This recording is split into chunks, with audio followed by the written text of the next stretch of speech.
আমি আজ তেতো পাট শাকের বড়া রেসিপি শেয়ার করছি। ভিডিওটি স্কিপ না করে সম্পূর্ণ দেখবেন। পাট শাকগুলো খুব ভালোভাবে ধুয়ে কুচি করে কেটে নিয়েছি। এবার এর মধ্যে দিয়ে দিচ্ছি পরিমাণ মতো হলুদ গুঁড়ো, স্বাদ মতো লবণ, 2-3টে লঙ্কা কুচি, একটা পেঁয়াজ কুচি আর দিয়ে দেবো পরিমাণ মতো বেসন।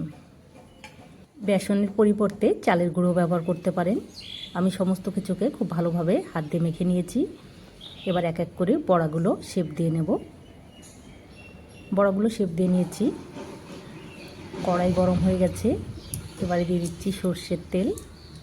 আমি বড়াগুলো সর্ষের তেলেই ভাজবো। তেলও গরম হয়ে গেছে। এবার এক এক করে বড়াগুলো দিয়ে দিচ্ছি। এই বড়া খেতে কিন্তু ভীষণই টেস্টি হয়, আপনারা অবশ্যই একবার ট্রাই করবেন। আঁচটাকে মিডিয়ামে রেখে এপিট ওপিট খুব ভালোভাবে উল্টে ভেজে নিতে হবে।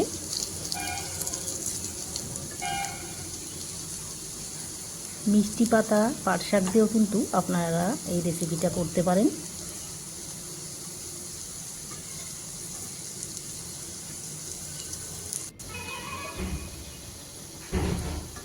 বড়াগুলো দুটো সাইডই খুব সুন্দরভাবে ভেজে নিয়েছি।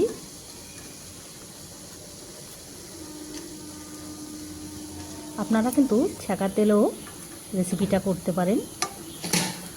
সম্পূর্ণ বড়াগুলো ভাজা হয়ে গেছে, এবার তুলে নেব। ভিডিওটি ভালো লাগলে লাইক, শেয়ার, সাবস্ক্রাইব করবেন।